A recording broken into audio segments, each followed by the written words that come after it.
बड़े दुख की बात है कि आपके 2 साल की 3 साल की मेहनत को जज करने के लिए सिर्फ एक पेपर होता है, जो कि सही तरीका थोड़ी है। आपके अंदर इतनी नॉलेज भरी हुई है, एक पेपर से थोड़ी डिसाइड हो जानी चाहिए। मेरे पास इतनी मिसाल है आईआईटी फेलियर्स की जिन्होंने लाइफ में इतने सक्सेसफुल हुए हैं ना, इतना मतलब कमाए, करोड़ों की सैलरी पे बैठे हैं। तैयारी हो सकता हो मुझे किसी प्रीमियम इंस्टीट्यूट में ना ले जाए, हो सकता हो आईआईटी में ना ले जाए, एनआईटी में भी ना ले जाए, कहीं ना ले जाए। तैयारी मुझे अंदर से मजबूत कर दे, मुझे अंदर से डिसिप्लिन सिखा दे, मुझे स्ट्रैटेजी बनाना सिखा दे, मेरा माइंडसेट स्ट्रांग कर दे, मुझे रिवीजन करना सिखा दे, मेरी सिटिंग कैपेसिटी बढ़ा दे, मुझे नेवर गिव अप एटीट्यूड सिखा दे। तैयारी मंजिल नहीं सफर है, सीखेंगे यहाँ, कहीं वेस्ट नहीं जाएगा। ये सारे एफर्ट्स एक्यूमुलेट होते होते एक दिन रंग दिखाएंगे और बहुत खूबसूरत रंग दिखाएंगे। उस समय का इंतजार करना है, तब तक मेहनत करनी है। अब मैं ये नहीं कह सकता कि सक्सेस आपको 1 साल में, 2 साल में, 3 साल में, 4 साल में मिल जाएगी। हर किसी की अपनी जर्नी है, उस जर्नी का मजा लेना बहुत इंपॉर्टेंट है। तो पहले क्लियर होना चाहिए। अगर आपको क्लियर है कि हाँ मेरा लक्ष्य है वो कॉम्पिटिटिव एग्जाम, तो ठीक है। नहीं है तो ढूंढते हैं यार, ढूंढना भी बहुत इंपॉर्टेंट है।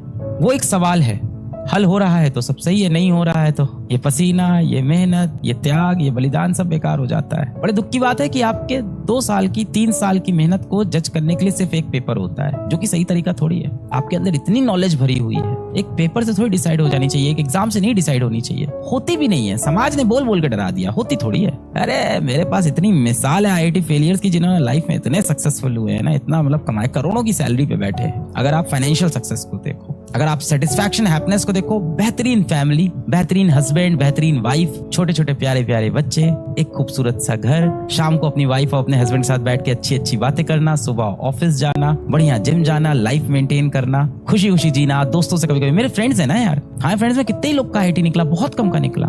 सबने जीवन में अच्छा कर लिया, अल्टीमेटली आईआईटी नहीं निकला। कोई बहुत फाइनेंशियली स्टेबल है, कोई सोशली बहुत स्टेबल है, बहुत बड़ा नाम हो गया, कोई फैमिली के हिसाब से बहुत स्टेबल है, बहुत खुश है। पर लगभग मैं सभी को देखता हूँ, कोई ऐसा डिप्रेस्ड नहीं दिखता मुझको। हाँ दोस्तों में आईआईटी तो गिने चुने लोगों का निकलता है। कोई बहुत बड़ी कंपनी में पहुंच गया, कोई अपनी कंपनी खोल रहा है, कोई किसी छोटी कंपनी में बड़ी नौकरी कर रहा है। लगभग सब खुश हैं, क्योंकि लगभग सबने थोड़ी बहुत तैयारी सबने की थी जीवन में। आप इतने पढ़ लिख लिए हो, जीवन में अच्छा हो जाएगा। We all are not fighting for our basic needs. ये आईआईटी जैसे एग्जाम, ये बड़े एग्जाम्स जो हम टारगेट करते हैं, कॉम्पिटिटिव एग्जाम, ये हम टारगेट कर रहे हैं कि हम दुनिया के 5% क्लब में कैसे चले जाएं। ये हम कहीं ना कहीं कोशिश कर रहे हैं। क्यों कर रहे हैं हमको पता भी नहीं है, ऑनेस्टली हम सबको नहीं पता कि हम क्यों कर रहे हैं। शायद दुनिया कह देती है, शायद हमें ऐसा लगता है 5% क्लब में जाने पे जीवन बहुत अच्छा हो जाता है, तो ऐसा हमें लगता है तो इसलिए हम ये करते हैं। पर ऐसा नहीं है कि 5% क्लब में जाके हर कोई खुश है। इतने सारे सैक्रिफाइसेस, इतनी सारी चीजों को छोड़ना, क्या वो सही है? पता नहीं यार, बहुत से लोग नहीं खुश हैं। दौड़ते दौड़ते मैं इतनी दूर निकल आया, जब मंजिल मिली तो पता चला कि मैंने बहुत कम पाया और बहुत कुछ खोया। बहुत से ऐसे लोग मैंने देखा, यहाँ तक पहुंच भी जाते हैं तब भी खुश नहीं है। मंजिल के पीछे दौड़ते दौड़ते मैं बहुत दूर निकल आया। ऐसा लगता है ना, बहुत बड़ा टारगेट है, इसको छोड़ देते, इसको छोड़ देते, ये भी छोड़ देते, ये भी छोड़ देते। मंजिल को ढूंढते हुए मैं बहुत दूर दौड़ते हुए आया। ये सच है, दुनिया कठोर है, मजबूरियां हैं, बट बाहें खोल के एक बहुत खूबसूरत जिंदगी आपका इंतजार कर रही है। A beautiful life is waiting for all of you. मुझे पता है, एग्जैक्ट मुझे वो फीलिंग पता है। बड़ी मुसीबतों से तुम्हारे माँ बाप ने तुम्हें संवारा है। किसी के तुम उतने ही होना जितना वो तुम्हारा है।